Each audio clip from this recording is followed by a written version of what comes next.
আসসালামু আলাইকুম। আপনাদের সবাইকে ফাইন্যান্স উইথ ট্রাফিক চ্যানেলে স্বাগতম। আশা করি সবাই ভালো আছেন। তো আজকে একটা পার্সোনাল স্টোরি দিয়ে শুরু করি। আম ফ্লোট ছাড়ার পরে ২০২৪ সালের মার্চ মাসে আমি কিছু মেরি করে স্টক কিনি। তো আমার কেনা দাম ছিল ৳২৪৫০। তো আমি কেনার পরে স্টকটা ক্রাশ করে 20% পড়ে যায়। এর কারণ ছিল ওরা একটু কম ডিভিডেন্ড অ্যানাউন্স করছে। তো এইজন্য পড়ে যায়। তো মানুষ যখন নিউ স্টক কিনে তার মনের মধ্যে অনেক অপটিমিজম থাকে, অনেক আশা থাকে। তো আমার মনে ওইরকম অনেক অপটিমিজম ছিল, অনেক আশা ছিল। আমি ভাবছিলাম যে আমি যেটাই কিনছি এটাই বটম, এরপরে আর নামবে না। তো আমি কিনি। আর তার চেয়ে বেশি সবচেয়ে বেশি পেইনফুল ছিল আমার কাছে যে তখন ট্রেজারি বন্ডের ইন্টারেস্ট রেট প্রায় 13%-এর কাছাকাছি। তো প্রতিদিন আমার কাছে এটা মনে হচ্ছিল আমি কি ভুল করলাম, আমি আমার এটা আমি কেন এটা করতেছি। যে আমি তো এটা তোমার কাজ না, এটা তোমার প্রফেশন না। স্টক মার্কেটে ইনভেস্ট করা কি আমার কাছে কি worth it, is it worth it? তো আমি এটা আমার নিজেকে বারবার প্রশ্ন করতেছিলাম। তো তখন আমার কি মনে হলো, আম, আপনারা হয়তো অনেকে এসআইপি সিপ ক্যালকুলেটর ব্যবহার করছেন, গ্রো বা এরকম অনেক এসআইপি ক্যালকুলেটর আছে যেখানে আপনি ওখানে কিছু ডাটা ইনপুট করেন এবং আপনি দেখতে পারেন যে আপনার টাকা 10 বছর বা 20 বছর পরে কতটুকু গ্রো করবে, কতটুকু বেড়ে যাবে। তো আমি চিন্তা করলাম আমি তো কোড লিখতে পারি, তাহলে আমি কেন একটা সিমুলেশন বানাই না, যে সিমুলেশনে ফিক্সড ইনকাম অ্যাসেটের সাথে গ্রোথ অ্যাসেটের কম্পেয়ার করে। তার মানে কি আমি কী দেখতে যাচ্ছিলাম, ধরেন আমি মেরিকো স্টকে কিনলাম এবং মেরিকোর স্টকের দাম যদি কমতেও থাকে, তাহলে আমি যদি মেরিকোর আবার ডিভিডেন্ডের টাকা দিয়ে নিউ ইউনিট কিনে নেই, আবার ফিক্সড ইনকাম ধরেন আমি ট্রেজারি বন্ডে ইনভেস্ট করলাম, আবার ট্রেজারি বন্ডের কুপন পেমেন্ট দিয়ে আবার নতুন ট্রেজারি বন্ড কিনলাম, তাহলে 15 বছর পরে কোনটা আমাকে বেটার রেজাল্ট দিবে। তো আমি তখন এই চিন্তাটা করে আমি তখন একটা কোড লিখি, পাইথন একটা স্ক্রিপ্ট লিখি, ওটা দিয়ে রেজাল্টটা লিখি। তো সমস্যা কী ছিল, তখন আমার কাছে কোনো ইউজার ইন্টারফেস ছিল না, মানে কোনো ওয়েব ইন্টারফেস ছিল না যে আমি মানুষকে দেখাইতে পারবো। ওটা হয়তো কোডের মাধ্যমে আমি রেজাল্টটাও পাইতাম আর কি, ব্রাউজারে কোডের মাধ্যমে কোড দেখাইতো। তো আমি এটার জন্য আমি একটা ইউজার ইন্টারফেস বানিয়েছি, যেটা আপনাদের আমি দেখাবো, যেখানে আমি ফিক্সড ইনকাম অ্যাসেটের সাথে মেরিকো বা যে কোনো গ্রোথ অ্যাসেটের কম্পেয়ার করে আপনি দেখতে পারেন। তো চলুন আমরা বেশি কথা না বলি, স্ক্রিনে চলে যাই। তো এটা কীভাবে কাজ করে আমি আপনাদের দেখাচ্ছি। তো এই যে আমার স্ক্রিন। তো আমি আগে আপনাদের বলেছি, আপনারা যেরকম এসআইপি ক্যালকুলেটর ইউজ করেছেন, এসআইপি ক্যালকুলেটরে আপনি কী বলেন, আপনার টাকা বসান, আপনি ইয়ার বসান, তারপরে ক্লিক দেন, তারপরে দেখেন। তো এইখানে দেখতে পাচ্ছেন দুইটা ফর্ম আছে, এক পাশে আছে হইলো ফিক্সড ইনকাম অ্যাসেট, আরেক পাশে হইলো মেরিকো। তো এইখানে আমাদের কিছু ডেটা দিতে হবে। তো চলুন আমরা ডেটাগুলো দেখে নিই। তো ইনিশিয়াল ইনভেস্টমেন্ট কত লাখ টাকা আপনি ইনভেস্ট করলেন, আমরা উদাহরণস্বরূপ দিয়েছি 10 লক্ষ টাকা। তো টাইম হরাইজন হচ্ছে 15 বছর। ইউনিট ভ্যালু আসলে খুব একটা ম্যাটার না, ইউনিট ভ্যালু একটা হইলে এসে, যেহেতু ফিক্সড ইনকাম আমরা 100 টাকা দিয়ে দিছি। কুপন রেট, আচ্ছা কুপন রেটটা আমরা আরেকটু দেখবো, আরেকটু অ্যানালাইজ করে দেখবো যে কী কুপন রেটটা দেওয়া যায় বাংলাদেশের। এখন কী কুপন রেট চলতেছে এটা আমরা দিব। তো এই ইনপুট ফুলগুলো আপনি দিবেন। তো মেরিকোর ক্ষেত্রে কী দেওয়া লাগবে, মেরিকোর ক্ষেত্রেও সেম দেওয়া লাগবে। মেরিকোর ক্ষেত্রে আপনি ইউনিট প্রাইস আমরা মেরিকোর মানে ইউনিট প্রাইস মেরিকোর দামটা এখানে দিয়ে দেবো। আর ইনিশিয়াল ডিভিডেন্ড এটা 6%, এটা আমরা কারেক্ট ডাটা দেবো। তো তো এইভাবে এটা কাজ করে। তো চলুন এইভাবেই এই জিনিসটা কাজ করে। তো চলুন আমাদের আরেকটু জিনিস দেখা লাগবে। এখন সমস্যা হচ্ছে যে আমরা এখানে কী ডাটা দিব। তো এই ডাটা না আমরা একটু অ্যানালাইজ করে চলুন বের করে নিয়ে আসি। তো প্রথম আমাদের যে ডাটাটা দরকার সেটা হলো ফিক্সড ইনকামের কুপন রেট। তো এখন আপনি ফিক্সড ইনকামের কী কুপন রেট দিবেন। তো চলুন দেখি আমাদের দেশের কিছু ফিক্সড ইনকাম ইনস্ট্রুমেন্টের রিটার্ন। তো এই যে দেখতে পাচ্ছেন যে 15 বছরের যে ট্রেজারি বন্ড আছে, 15 বছরের ট্রেজারি বন্ডের আজকে রিটার্ন হইতেছে 10.89%, মানে 10.9% প্রায়। আর সঞ্চয়পত্রের রেট কমাই দিছে। তো সঞ্চয়পত্রেরও হয়ে গেছে 10%, আর কল মানির হচ্ছে 10%। তো ওয়েটেড অ্যাভারেজে আপনি যদি আজকে কোনো ফিক্সড ইনকাম অ্যাসেট কিনেন, তাহলে সেটার আপনি ইন্টারেস্ট রেট হবে 10.44%। তো চলুন আমরা এটা দিয়ে দিই এখানে 10.44%। 10.44%। তো এটা হচ্ছে ফিক্সড ইনকাম। তো আমাদের এখন যেটা দরকার, মেরিকোরটা দরকার। তো চলুন মেরিকোর জন্য আমরা একটু অ্যানালাইজ করে দেখি। তো মেরিকোর অ্যানালাইসের জন্য আমি কী করেছি, যেহেতু মেরিকোর আমরা ফিউচার গ্রোথ প্রজেক্ট করব, আমি মেরিকোর গত 12 বছরের ডাটা অ্যানালাইজ করেছি। তো 2015 থেকে 2026 এটা মেরিকোর ইয়ার 26 চলতেছে, মেরিকোর 25 অলরেডি চলে গেছে, মেরিকোর মানে ফিজিক্যাল ইয়ার এটা 2026 চলতেছে। তো এই যে দেখুন 2015 সালে মেরিকোর ইপিএস ছিল 43 টাকা, আর এই বছরের প্রজেক্টেড ইপিএস হইতেছে 221 টাকা। তো এই মেরিকো এই 12 বছরের এদের অ্যাভারেজের এদের ইপিএসের গ্রোথ হইতেছে 14.6%, মানে 14.6%, আর এদের অ্যাভারেজ গ্রোথ মানে ওয়াইটেড অ্যাভারেজ গ্রোথ হইতেছে 16%। আর এরা ডিভিডেন্টও বাড়াইছে হইল 13% করে। আর এরা এদের পে আউট প্রায় এই যে দেখেন প্রায় 100% দেয়। আপনার এই যে একটু আগে আমি বলেছিলাম যে মেরিকোর প্রাইসটা ক্রাশ করে, কি হয় এই যে 2024 সালে মেরিকো 146 টাকা ইপিএস থাকা সত্ত্বেও মেরিকো 20 টাকা ডিভিডেন্ড দেয়। তো এই জন্য মেরিকোর প্রাইসটা ফল করে। কিন্তু আপনি যদি দেখুন ওই বছর 20 টাকা দিছে, এই বছর 384 টাকা দিছে, হলো 2025 সালে দিছে 384 টাকা। তার মানে এরা এক বছর ডিভিডেন্ড না দিলেও আরেক বছর সুদে আসলে দিয়ে দেয়। তো মেরিকো ভালো ডিভিডেন্ড পে আউট করে। আর আজকেই স্টকের প্রাইস কত চলতেছে? আজকে স্টকের প্রাইস চলতেছে 2700 টাকা চলতেছে। তো আজকের দামে যদি কিনেন, এই বছর যদি 200 টাকা ডিভিডেন্ড পান, আপনি 7.41% ডিভিডেন্ড পাইলেন। তো এইটারই আমরা প্রজেক্ট করবো, ফিউচারে প্রজেক্ট করবো। চলুন আরেকটু দেখি। এই দেখুন মেরিকোর ইপিএস গ্রোথটা যদি দেখুন, মেরিকো কিন্তু কনস্ট্যান্টলি প্রতি বছর ইপিএস গ্রোথ করেছে।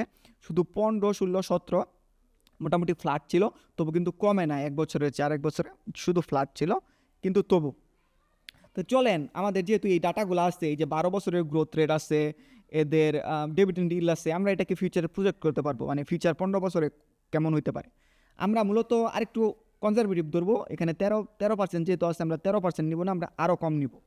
তো চলেন, যেহেতু আমাদের ডাটাগুলো আছে, তো এতে ডিভিডেন্ড ইল কত? ডিভিডেন্ড ইল হইতেছে 7.44%। কারেন্ট আজকের টাকা দিয়ে যদি কিনেন 7.41% হলো এদের ডিভিডেন্ড ইল।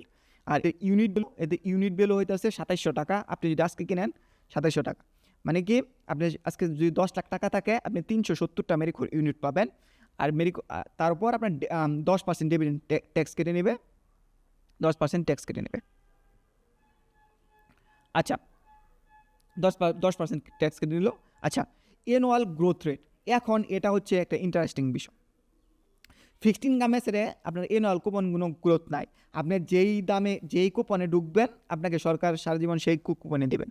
কিন্তু ইন্টারেস্টিং বিষয় হলো মেরিকোর ডিভিডেন্ড গ্রোথ করবে। তো আমরা এই যে হিস্টোরিক্যালি যে দেখলাম, গত 12 বছর মেরিকোর 13.78% করে বৃদ্ধি পেয়েছে। কিন্তু আমার মতে এটা তো একটু অনেক বেশি। তো আমরা ধরে নিলাম মেরিকো এর ডিভিডেন্ডটা বছরে 10% করে বৃদ্ধি করবে।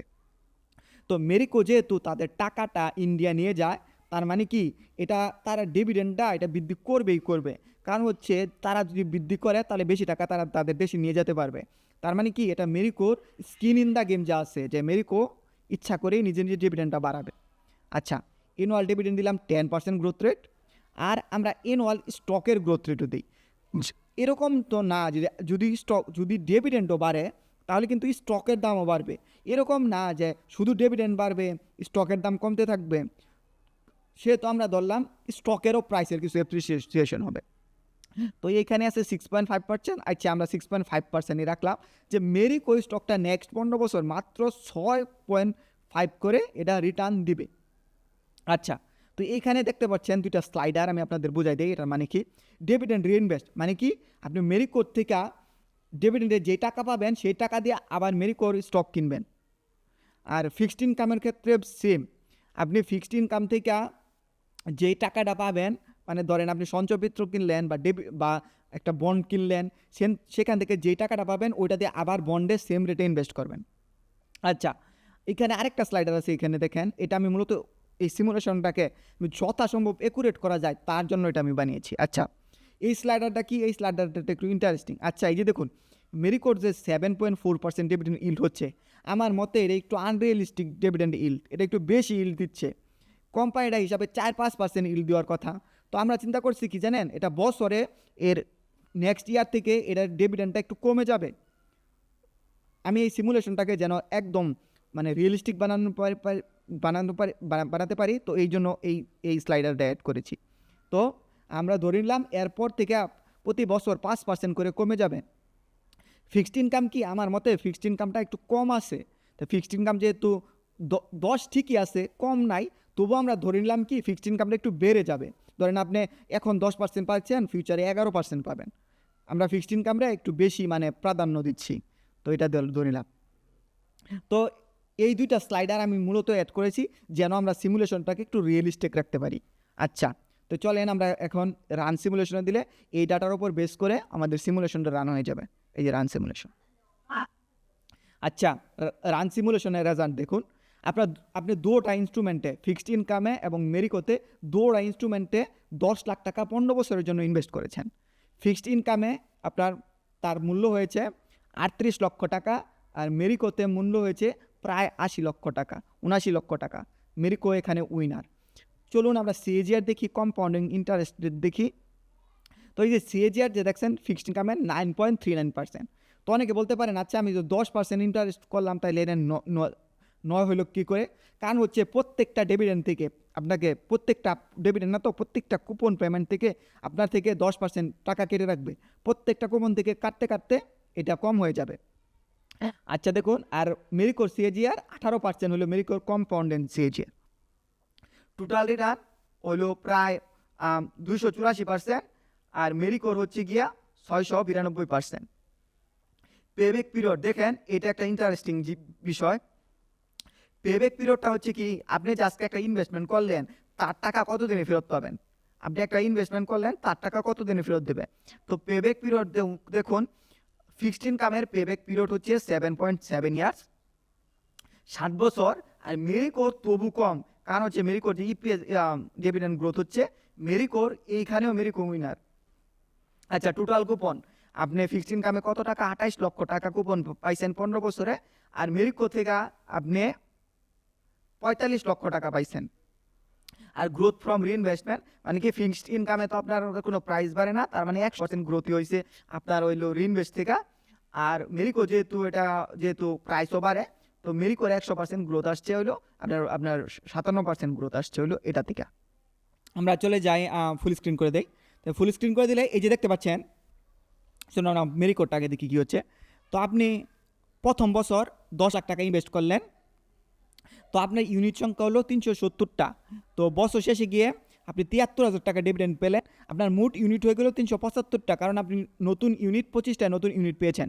তো এরকম করতে করতে আপনি প্রথম বছর কিনলেন 25টা ইউনিট, তারপরের বছর 26টা ইউনিট ডিভিডেন্ডের টাকা দিয়ে এগুলো কিনতেছেন, তারপরে হলো 28টা, তারপরে 29টা, তারপরে 30টা, এগুলো ডিভিডেন্ডের টাকা দিয়ে কিনতে কিনতে আপনার 15তম বছর শেষে আপনার মোট ইউনিট হয়ে গেল 1141টা।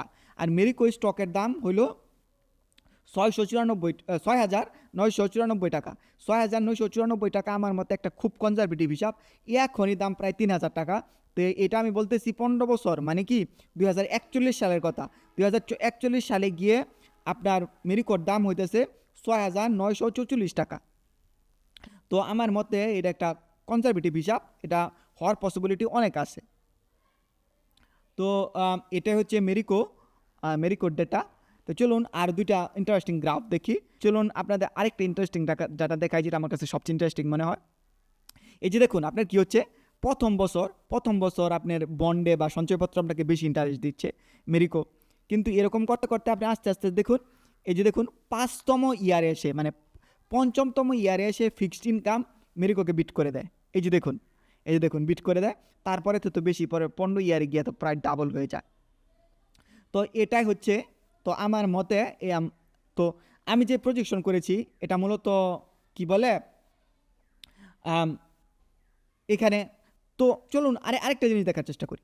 তো আমি যে প্রজেকশনটা করেছি এটা মূলত একটু হাই গ্রোথ রেটের ধরে করেছি, মানে রিজনেবল গ্রোথ রেট ধরে করেছি। তো আমার এখন প্রশ্ন হচ্ছে, আচ্ছা মেরিকো স্টকটা যদি না গ্রোথ করে, মেরিকো স্টক নিয়ে কিন্তু এখন অনেকে মানে বলে যে মেরিকো কোম্পানি বন্ধ হয়ে যাবে, মেরিকোর বিক্রি বন্ধ হয়ে যাবে। তো চলুন আমি দেখি যে মেরিকো মিনিমাম কত পরিমাণ গ্রোথ করলে তবুও ফিক্সড ইনকামকে বিট করতে পারে, যে মিনিমাম কত গ্রোথ করবে তবুও ফিক্সড ইনকামকে বিট করবে। চলুন সেই নাম্বারটা বের করার চেষ্টা করি।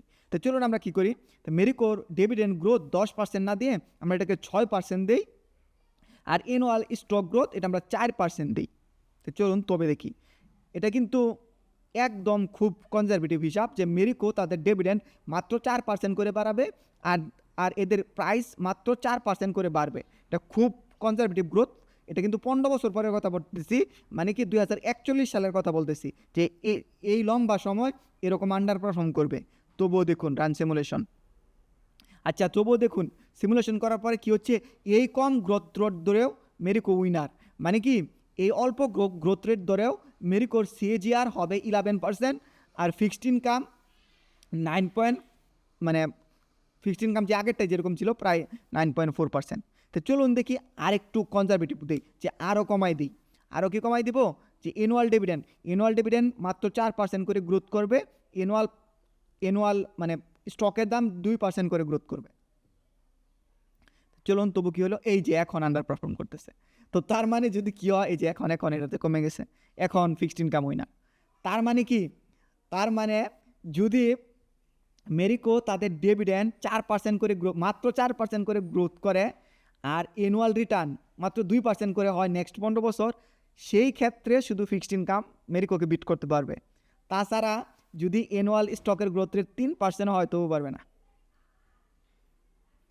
না, তো আপনি চিন্তা করে দেখুন, মেরিকো স্টকটা নেক্সট 15 বছরে কি মাত্র 3% করে বৃদ্ধি পাবে, আর এর ডিভিডেন্ড কি মাত্র 4% করে বৃদ্ধি পাবে।